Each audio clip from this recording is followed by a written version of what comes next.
common man. Common man, charms the housewives like no one can. What'd you shoot? Where'd we play? Non-stop nonsense on deck today. Tune in, it's time for Common Man. Why should anybody aspire to be a common man, an average man? Do you realize what it means to be average? That means you're the best of the lousiest, and the lousiest of the best. Now, if we demand more and more for producing less and less, while the have-not nations encourage and inspire and indeed require hard work and maximum effort, if we deify the common men while they encourage and reward the uncommon ones, well, the end result of such a lopsided race as that is too obvious to require elaboration. I mean, it's like Toronto. We'll head to Buffalo, play on the road. I think the weather, of course, having spent a lot of time in Minnesota, I understand the weather pattern. Pick up the Calcutta Clipper, swings down, swings up, lakefront influence, and out. I think we'll probably have about 45-degree weather, so it will not be a typical October 31st in Buffalo.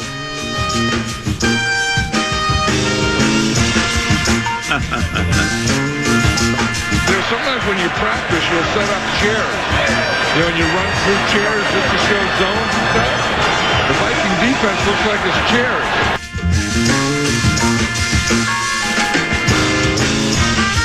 You know, I didn't like the way we were playing in sack, so I just told them, hey, we're going to live and die with me. Y'all, if don't nobody like it, sit your ass down right here. Don't come out here, but we coming through me.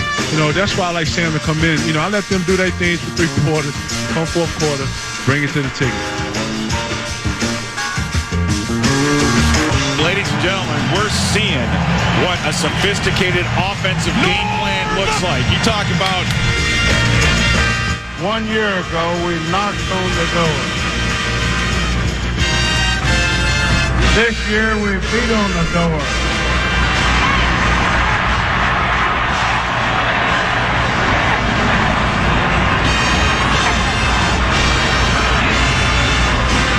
Next year, we're going to kick the son of in.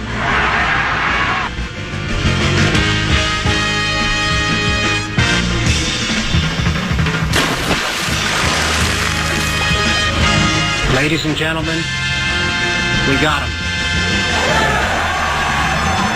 I'm a fraud. Yes.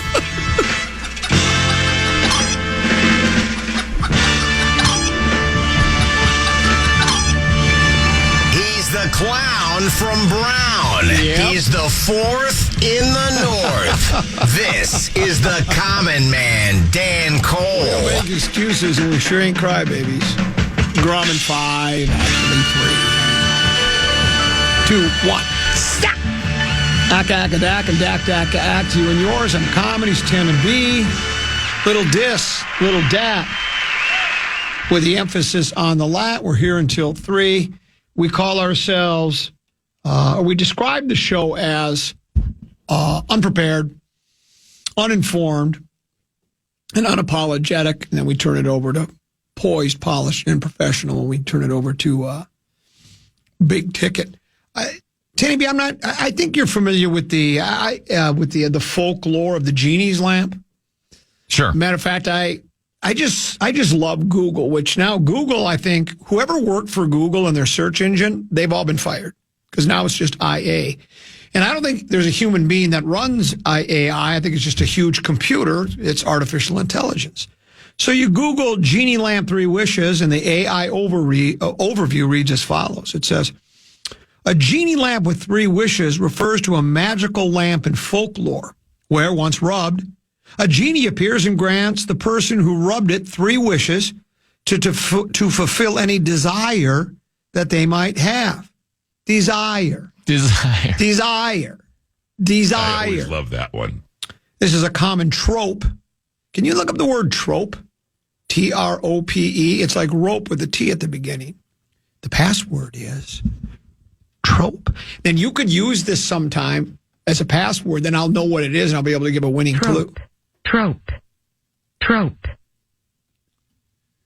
Any literary or rhetorical device as metaphor, metonymy, syndendoke, and irony that consists in the use of words in other than their literal sense. So if you were my partner in Password and I said Sindendoke, what would you say? I don't even know if I said that right. But if I said Sindendoke, what would you say? You'd say trope. Yeah, of course. And we'd get 10 points. This is a common trope in stories like Aladdin, where the protagonist is given the opportunity to make 3 wishes. However, it's not as simple as that, Tenneby. There are key points about those 3 wishes. Limited number. The genie can only grant 3 wishes, making the choice is crucial. Now, I've tried to do a razzle-dazzle on that. I've tried to do the bundle-rooski. Sabe, bundle. Sabe, bundle. I've tried to get around that with an end around, to be the old flea flicker, the old double reverse. Because if the genie pops out of the lamp and says, Master, you have 3 wishes, and I say, I want 3 more wishes, well, she's got to grant your wish, she or he. They got to grant your wish. But this says the genie can only grant 3 wishes. Making the choice is crucial. Careful consideration. Due to the limited wishes, people often need to carefully think about what they truly desire before making those wishes. There was, for the longest time, back in my years ago, back in my young, wild, and free days, my desire was to have Raquel Welch in 3D. 3D. That's my apartment number. And then there's no more wishes. Asking for more wishes as one of the 3 is typically considered a forbidden wish and won't be granted. Wow. So all of a sudden, mine gets disqualified. Because I want 3 more. Sorry, you only have 2. So now I'm down to 2, Tenneby. My first one would be that you and I would bond more before the show about 10 o'clock in my new cubicle area. And the second one, I think I know what you're thinking. That I'm going to say, wish it were Monday night, waiting all week, 7:20. 7:15. Nope. 2 weeks. No, now we're going to get into that again. Is it 2 weeks? Is it 15 days? Well, it is 2 weeks. It is 2 weeks. It's just whether it's 2 weeks off. Yes, okay. That's the... Because I would wish for it to be the divisional round when the Vikings go back to Pontiac. Oh my gosh. I don't know if I've now tipped my hand on my belief. I think the Vikings are going to beat the so-called city of Los Angeles Rams. I think they're going to win the game. I am now. If Sam lays another egg, well, then he's done. Right? It's over. No one will. He'll get a. Someone will give him. Someone will throw him a bone. He'll get a. It won't be here. You get your team to 14-2. You're probably the biggest reason for not winning the division in the final game of the season. Now, again, the offensive line had issues and this and that and that, but he was probably the biggest reason. And then you add on top of that, he lays another egg in the first round of the playoffs. Well, I don't think they're, what are we going to do now?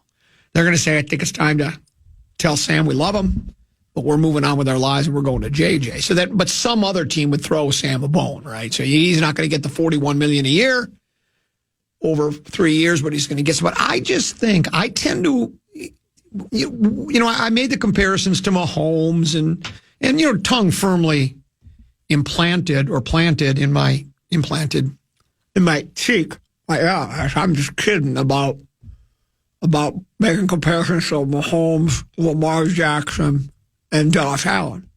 We know that those guys have a resume. They have a history of being brilliant, right? I mean, and not just for one season, year after year after year. And so, but they've all had lemons. And as we talked about in that segment 2 days ago, Mahomes had one in a playoff game. Playoffs, and Lamar has not been very good in the playoffs at all, correct? I think in the playoffs, Baltimore has been, with him as the quarterback, I don't think they've played very well. I think that's well documented. So even the best quarterbacks in the business can have issues. Will he have back-to-back bad games? It certainly is possible. And I think the doom and gloomers, and I've always been a doom and gloomer, you know me, even though I'm a guy that will say, hey, just because it's happened every other time, it doesn't mean it's going to happen again. But you do tend to sometimes think, well, It just I just don't feel good about this upcoming matchup. But the Rams are good. They're a quality club. And if they do change locations, apparently Lieber was spot on. If they move the game, it will be in Arizona, in Phoenix. I don't think that will change the game that much, other than I think there will be way more Viking fans. Because I don't know how it would work. My guess is the NFL would offer Los Angeles Rams ticket holders, season ticket holders, first dibs on tickets. How many of them are interested in going?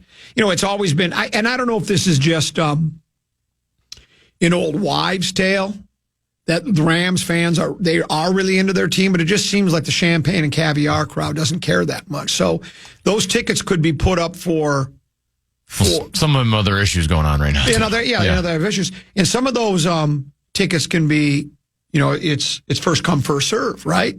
And Viking fans travel well. And if you're a Viking fan, who wouldn't want to go to Arizona, play some golf, and go to a game? Seems like Minnesota sports fans in general have always traveled well to Arizona. Like Wild fans, it's always, you can hear every time they score a goal, you can hear them cheering when they used to play at Arizona. I can't speak for you, Tennessee, but I'm going to. If the game is moved to Arizona Monday night, you and I would love to go out there we'll do a special show on Saturday, but we want to do it late in the day so we can play golf in the morning. I can set up golf for us on Saturday, Sunday, and Monday before the game. I can get us 3. We can play 36 on Sunday. Would you be willing to? Could you clear that at home? You, me, go there, do a special show on Saturday, then do our Monday show, and we play golf. We'll get 4 rounds in Phoenix. I know a guy who knows a guy at a couple of really, really nice golf courses in Phoenix, Arizona. Are you with me, Tennessee? I'm with you. I thought you'd be. I don't think it's going to happen, though. No. We'll pause, and when we come back, we got to do some mathematics. We got to figure out where we're going to go with this. And I'm wondering, has the head coach of the soon-to-be big game world champion Minnesota Vikings, has he turned into Kirk O'Chains? I'll explain on the side of the break. Common Man program on the Fan.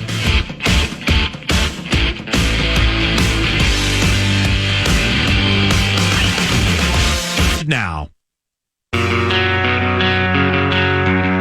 Wild Wednesday is sponsored by Jim Beam, the official bourbon of the Minnesota Wild. They are here all season long. Listen every Wednesday through March for your chance to win tickets.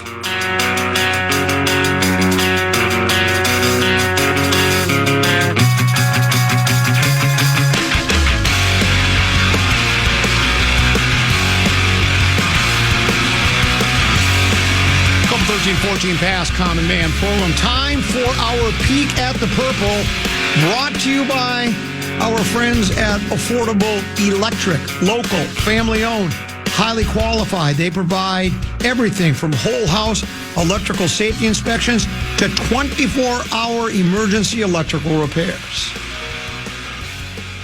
Affordable Electric. They are shockingly affordable. I want to talk about the head coach for a second, Tennessee. Every week during the regular season, and even now in postseason play, the coach has a midweek presser, news conference, whatever you want to call it. They used to call it a presser or a press conference because all that mattered was newspaper, right? The press, because you have a printing press. That's really what it used to refer to. It had nothing to do with radio or television, because back in the olden days, they did not have radio and television until much later. Certainly, radio came before TV, but I think you get my drift. But now they just try to call them news conferences, or we still like to call them pressers. But they're scheduled, and usually they're scheduled for 1:15.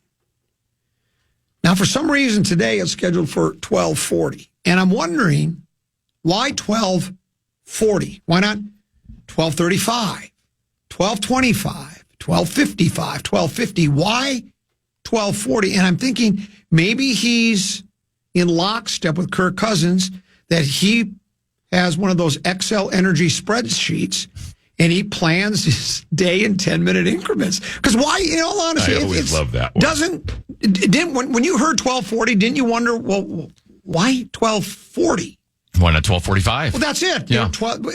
More of an even. Usually Yeah. you're top of the hour, bottom of the hour, or either quarter to or quarter past. But 12:40. So it's like, is he trying to tell us, look, I'm getting ready for this Rams game. It's just going to be a street fight. If you're getting ready for a street fight, you want to get ready right now and blah, blah, blah. But that, my time, he's got it down to the minute. 12:40. I wished he would have said 12:41 or 12:42 and 30 seconds. It's almost as if he's timed how many steps it's going to take him to leave the film room or his office or wherever he is. Maybe he has lunch first till he gets to the media center. It's 12:40. This theory would make a lot of sense if he actually showed up at 12:40. Hold on. Let me give you a... You and I both know it ain't starting at 12:40. So I wish we had tickets to give away. We don't. We could have people guess what time he'll be there. Of course, there's only, it's not going to be, I don't think, a half hour late, but Tenneby, it's scheduled for 12:40. What is let's you and I do a guess, and let's bet a lot. Let's put a lot of money. How about this? Are you willing to put $1.25 on this? I know you told me the other day your checking account is really it's diminished. It's down to $65,000. Yeah. If you're willing to go $1.25, I'll bet it with you. And then we can just round it down or up. We can just go to $1. What time do you think he'll actually start talking? How about I will set the over-under? You can just take the over. You take the over or the under, and then I'll just take the other side. Okay, I like that. I'm going to set the over-under at 12:47. You could work for Las Vegas if this radio thing and the tarp shooter doesn't work out in the hockey coaching. And neither are. Yeah, I think maybe you could be a bookie and set the line at a Vegas sports book at some casino. 12:47. You going to go higher or lower? Over or under?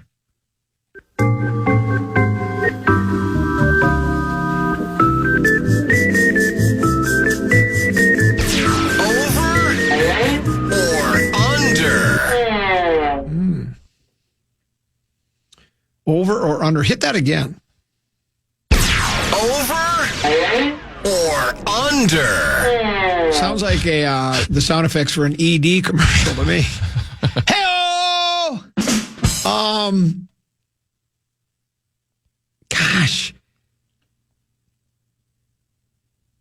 I'm going to take the over. Oh my gosh.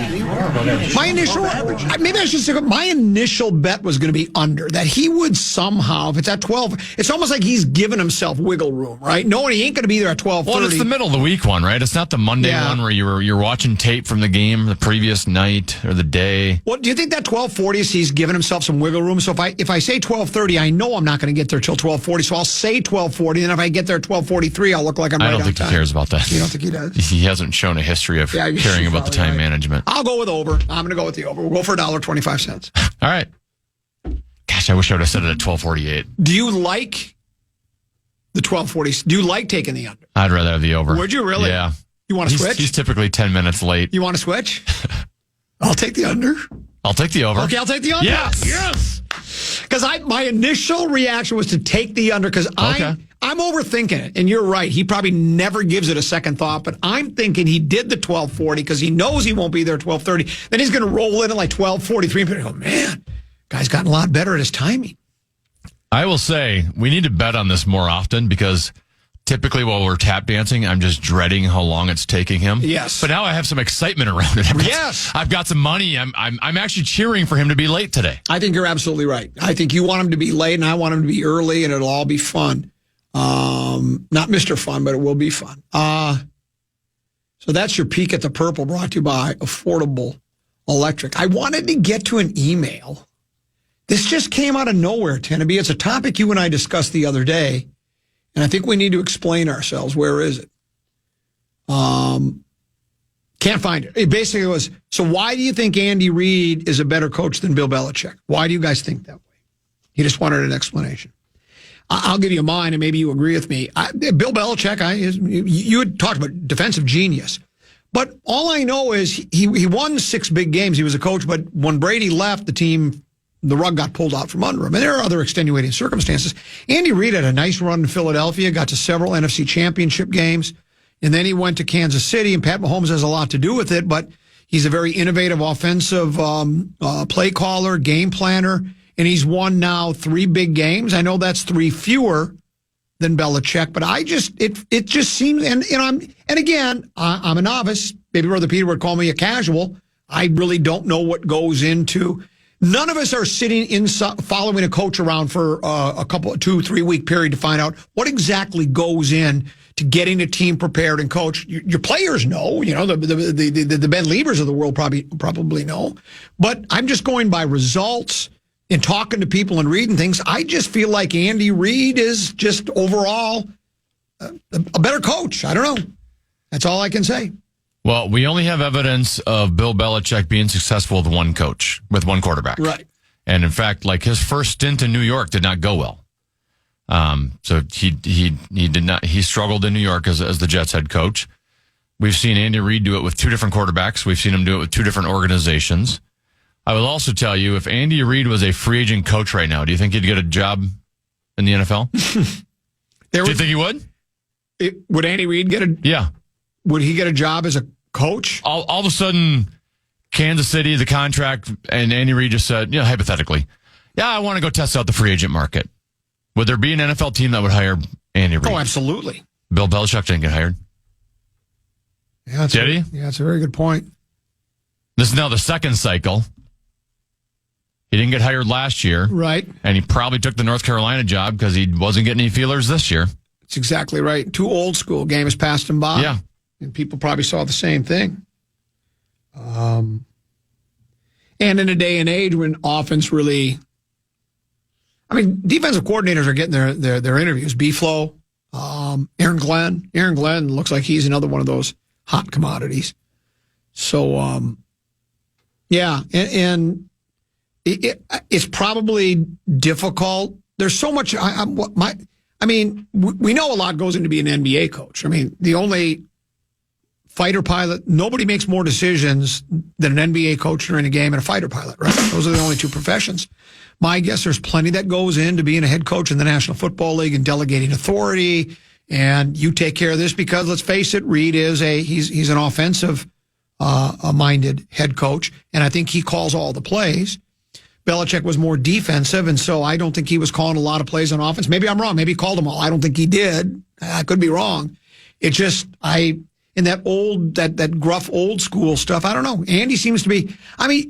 You wonder what he's like in the locker room. I was actually astonished to see him go along with the Bundaruski, that commercial. Andy Reid doesn't look like that kind of guy that would say, sure, I'll make a fool of myself and go Bundaruski over and over on a TV. Now, the money's good. I get that. But I just think he's another one of those guys that I bet the players get a big kick out of Andy Reid. So that'd be my only explanation. This last text message as we go to break, Tennessee, you guys seem to be having fun.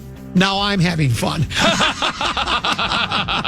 We're having a grand old time. We'll be right back. And then we'll see if Common or Tennessee wins their bet. Will the head coach start before or after a scheduled 12:40 news conference start? That and more. Common Man program on the Fan.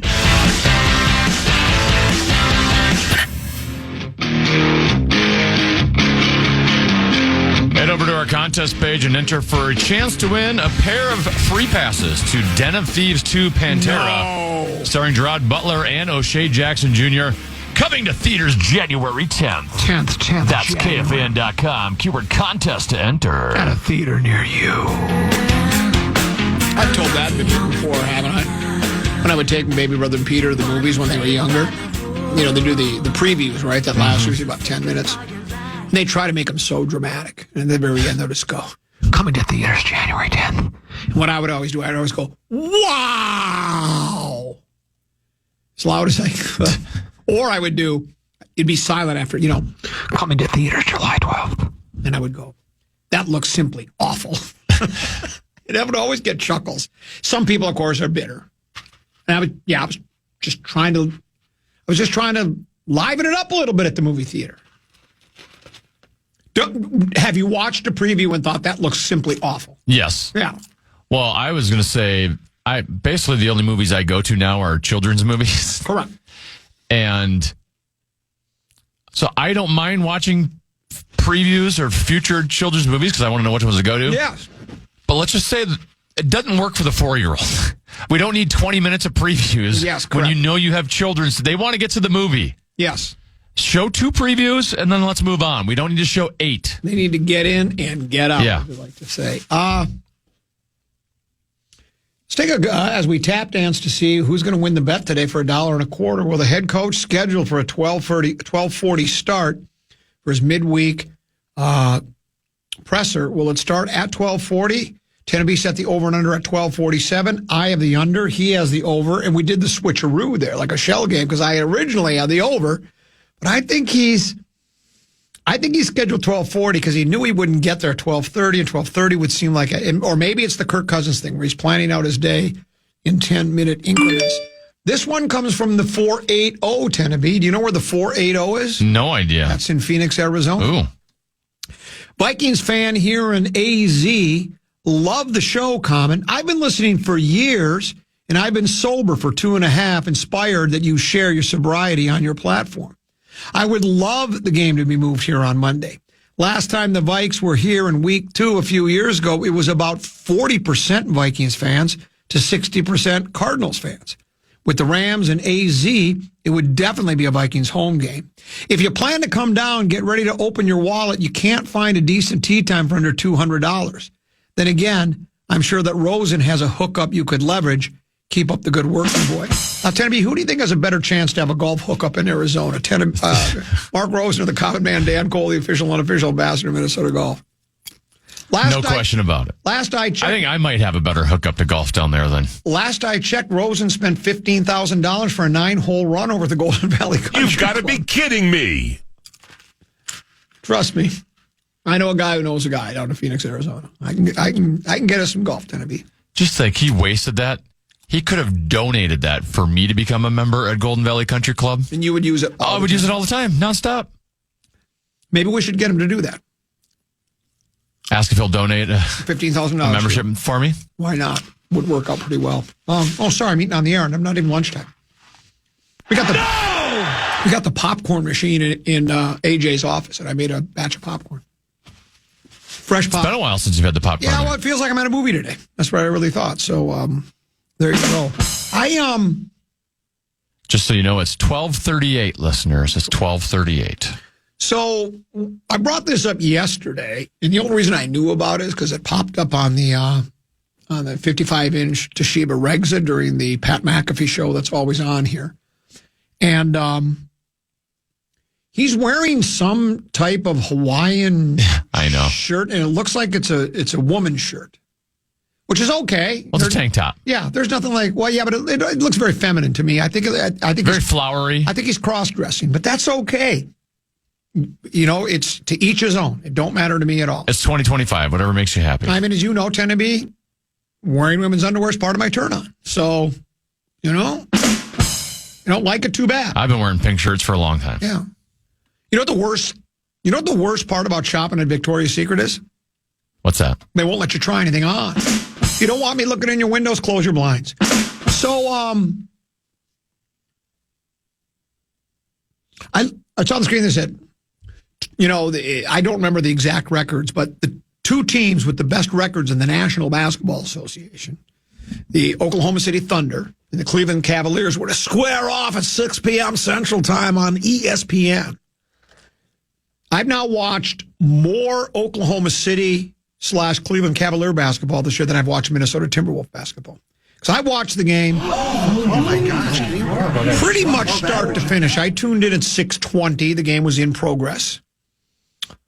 Now, full disclosure, I was also doing a crossword puzzle, so it wasn't like I just have, and maybe it's a lack of an attention span, unless it's, if it's Kitties, Vikings, championship on the line, I can stay pretty focused. Cavaliers versus the Thunder, not so much. But I wanted to see, these are the 2 teams with the best records in the NBA. I think OKC was on like a 15-game heater. I think they said that, their winning streak, that winning streak of that length or whatever at this time. There was some stat about, first time and only the 3rd time in 30 years in NBA history. Some bizarre stat of some sort. I don't know what it all involved. Might not have just been the 15 game. Maybe it was point differential on that too. But anyway, and I'm watching it and I'm thinking to myself, this looks like a pickup basketball game at an open gym. Just doing the old, everybody wants to shoot a 3. not moving the ball around very much. But then Tennessee, as the game progressed, all of a sudden, things got a little bit sharper. Things seemed to be a bit more focused, and it was a really good basketball game. I mean, you sometimes wonder when the best teams in the league square up, the two best teams record-wise square up, what you're going to get. And it's a theory I've had for a long time, too, Tennessee. I think I've made it perfectly clear that I do think a lot of NBA teams don't go full throttle start to finish. They just don't.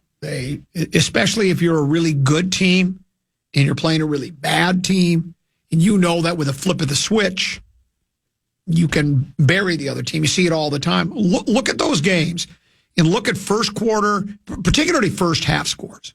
I would bet more times than not, the lesser team is really close or even has a lead. Then the third quarter ends up being like 31-9, right? Yep.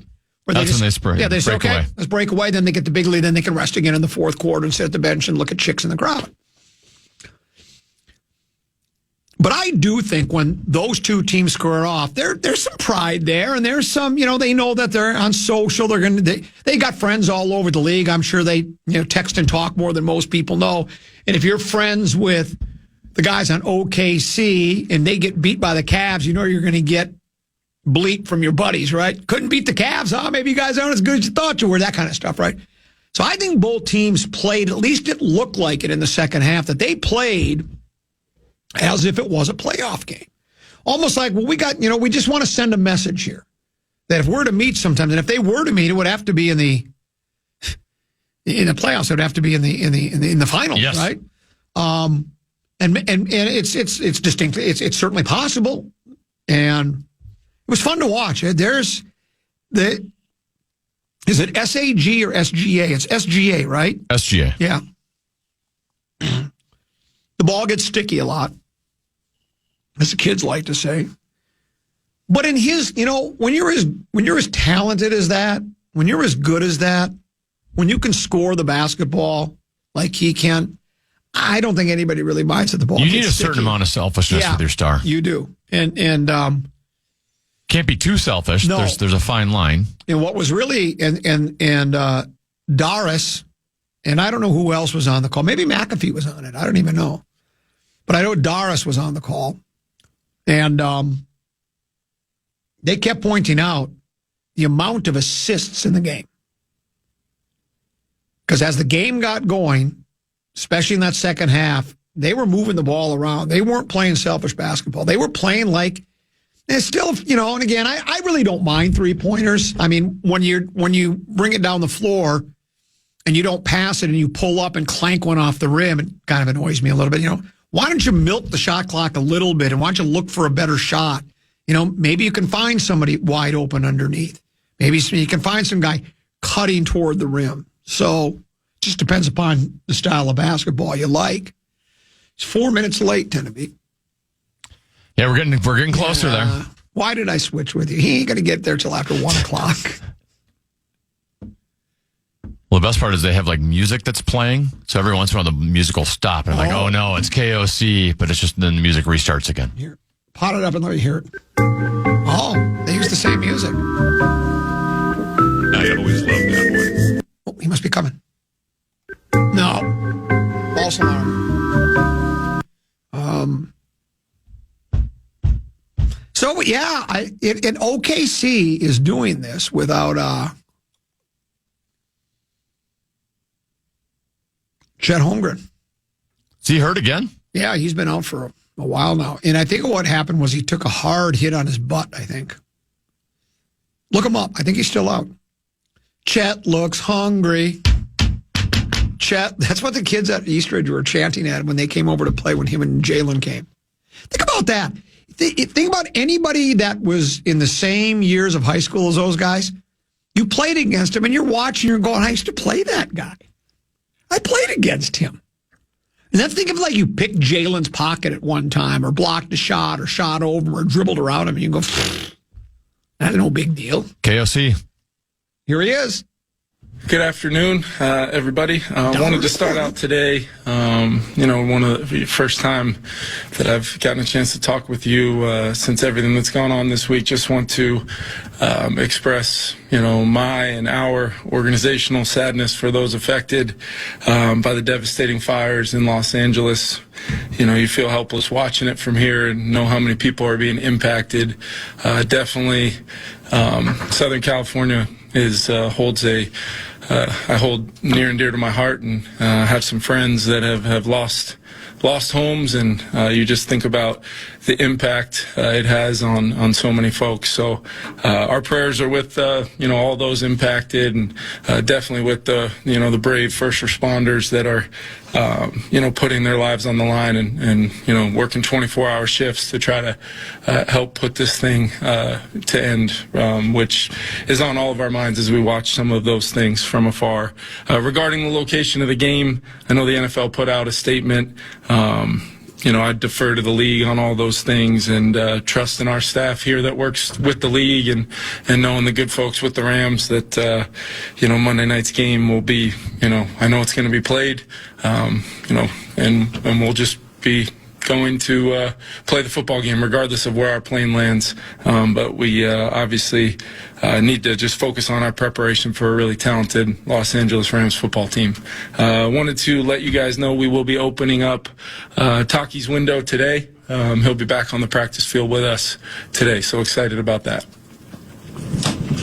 Kevin, does anything change from the football operation standpoint depending on where the game is played? No, I mean we're the road team, so it's pretty much there's a lot of really talented people both in our building and with the league office that help coordinate these things in times like this. So we're very fortunate to be able to just focus on playing a football game as the road team. It's just a matter of where we're headed. And have you guys gotten any sense yet of when the league will make a decision on where the game will be played? Yeah, it really, to me, it's just a matter of logistics that are out of my hands. So like I said, it's there's a lot of really smart people and people that will make that decision, and we'll just go play the game wherever it's going to be, and obviously all of that is centered around some pretty deep concern for the folks both personally that I know. Just everybody impacted for sure. Were you watching the first game? It was pretty notable that both you and Sean are very good at getting people open in the red zone. Was that a point of emphasis when you were working with him? We just, across the whole game plan, I think, I learned so many things from Sean, but just the idea of doing whatever you can to help your players get open and make it as easy as possible for the quarterback, and centered around a focus about those guys up front that have a really hard job to do, snap in and snap out in the protection phase. But yeah, it's always important to us, and it's something that we've been pretty consistent at for most of the season, and unfortunately didn't do a very good job at all. Started with me last weekend, so we're definitely using our full week of prep to make sure across our whole game plan we're giving our players the best possible plan we can. Kevin, does Daniel progress to a point where you could see him being active as perhaps more than just the emergency third option? He definitely has progressed. He's gotten a lot of really good work in, both running scout team looks and then just extra work here and there when we can with Josh and really and Nick and Brett as well. I was really happy to get Brett back. He's somebody that I think's done a phenomenal job all season long and has a really, really bright future. So we're really fired up to get him back. And it's kind of, the best way I could put it is we're doing everything we can to get Sam ready to go, but at the same time, whether it's, Nick or Daniel or Brett now, all those guys are absorbing the game plan like always, and it's such a fluid thing here for the rest of the way. We're going to do whatever we think gives us the best chance to win. So there's a chance that he could be the number 2 quarterback? We're going to do whatever gives us the best chance to win here the rest of the way, Kev. So when you put a guy like Britt, who has as much knowledge in this scheme this year, on, is that a tough decision to do that, considering just how much he does know about what you guys do? Yeah, for sure. The rules are a little different as far as this time of year versus even last week. Had that move happen then, so you're still crossing your fingers knowing you're exposing a good player with, like you said, not only knowledge of our system, but somebody who we're just excited about, that we've poured a lot of time and energy into, brought him here for a reason, and he's exceeded all the expectations here, despite, I know people haven't seen him on the grass, doing anything during the regular season, but there's been so much work and time and energy spent from Brett with, Grant and Josh to continue his progression. That individual approach to that room for all those guys is a huge part of why we do what we do in this building. And he's definitely, from my vision point, he's benefited from it and shown that, he's a guy we could rely on here in the future with the type of work he's put in. Kevin, with the earlier game against the Rams, what do you like about Sam's game in that game and that you'd like to replicate? Yeah, I think we got off to a good start in the game. It's a very talented front, a lot of energy. They're a younger group, but maybe as impactful as any front over the second half of the football season for sure. When you go back and watch them week in and week out, I think Chris Shula does a really good job. So we know they're going to be doing things to try to take away some of the inventory that we put on tape over the course of the season. But I thought Sam, like I said, got off to a really good start in the game.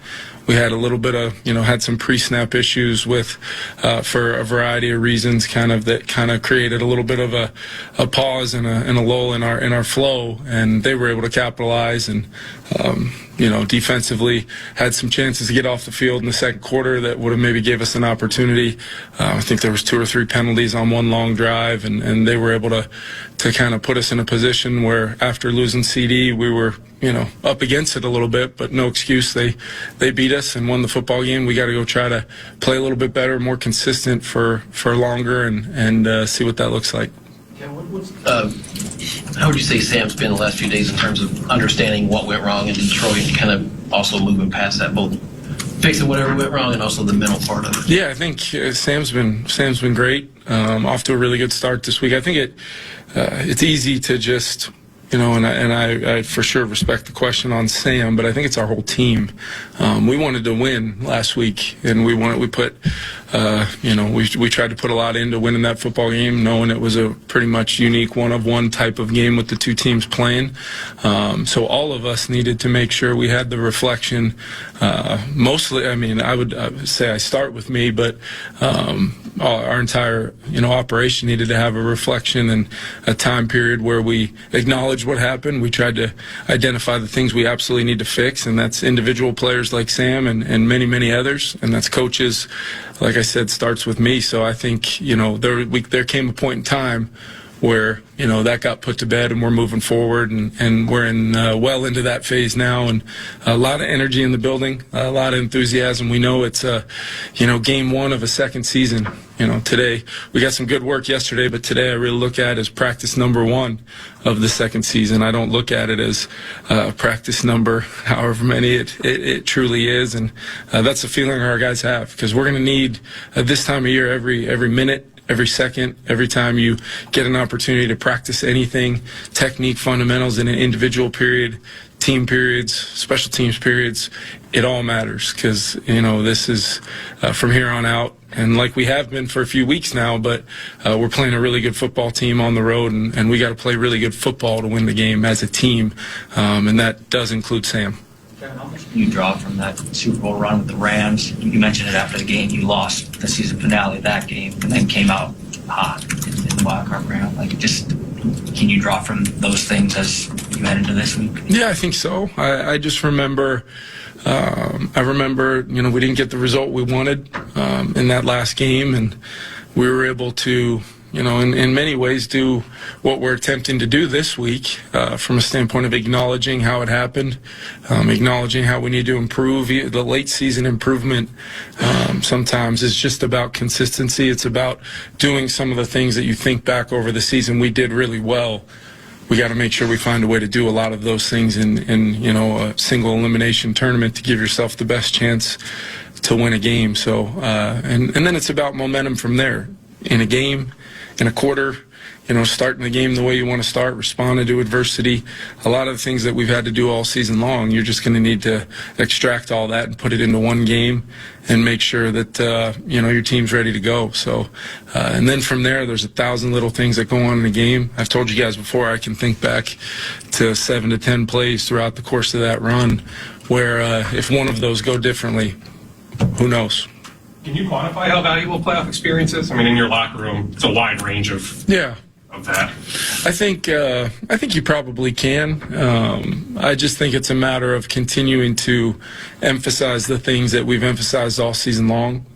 I know it's something that sometimes people do chalk up as a cliche, but when you're built on the mentality of winning one game every single week and what that looks like in a daily, hourly process leading into it, we have experience doing that throughout the season. We also have the experience that we talked about of the environment the other night. It felt like a playoff environment against a really good football team on the road, and that's been part of the process post-game here from last week that I think we can pull out of that experience in a way that we apply it immediately to our next opportunity, expecting, a lot of the same similar things: tough environment, atmosphere, a really good team, really good offense, really good defense, and a team that if you don't play well, they're going to beat you. So we've got experience having that not go our way very recently, and what are we going to do about it as a team to make sure we go play, the kind of game we want to play in a game like this.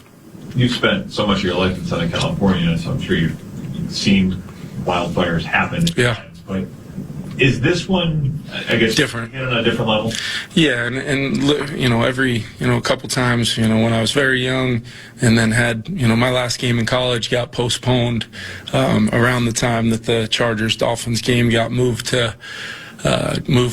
Phoenix, and just the impact that this has on people. And it's not, the worst aspect of it are the folks that, for starting off, the lives that have been lost. And then you think about people that lose a lifetime of memories and things that, and a home that they've, in many cases, built their families. But there's also a lot of people who have been, evacuated that are trying to, basically, make sense of all this during this time. So there's just so many people impacted, and then you think about these heroes in my mind who are out, with whether it's wind or circumstance that of fighting this fire. That you think about just the adversity they're up against and how much sacrifice there is there.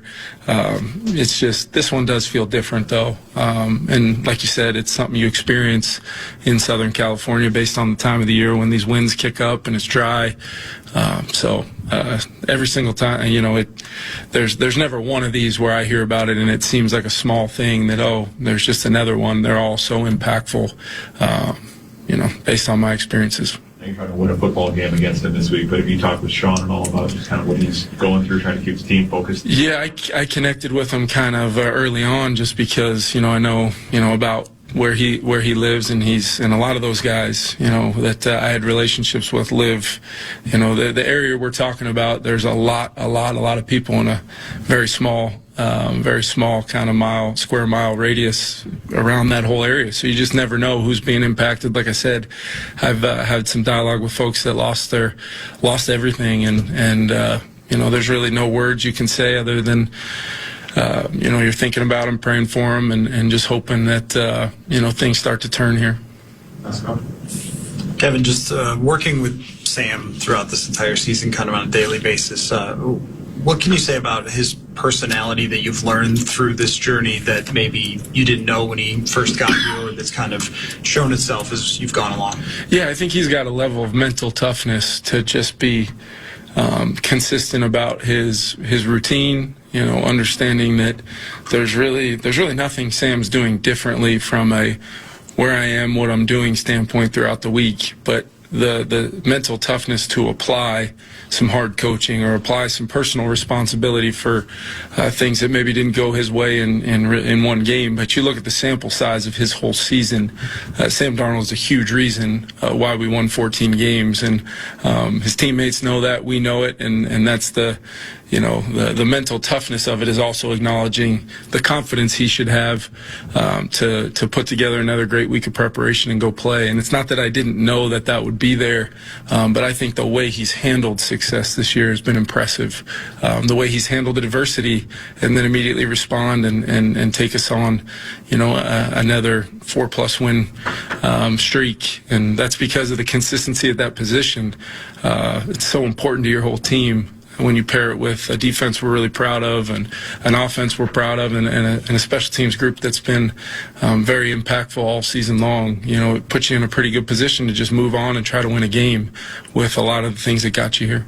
Last one. How much better prepared do you feel like this defense is to handle? Time for 2 more questions, guys. Yeah, I mean, that's the Thursday game. It's always a tight turnaround, but then, when there's players in that window, potentially that, in that case, he hadn't even had his window opened up until, maybe right around the time we were getting on the plane to head out there. So you build plans, and I thought the guys did a great job trying to adjust.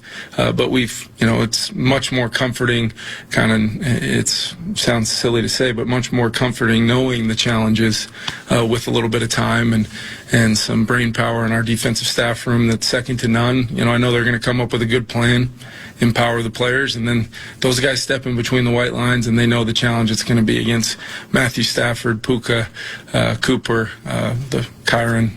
This is a really good offense, and we're excited about the opportunity to compete, but we know it's going to be a challenge.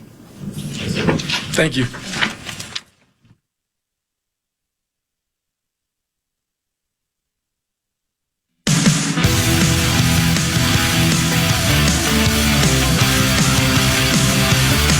Choke over there?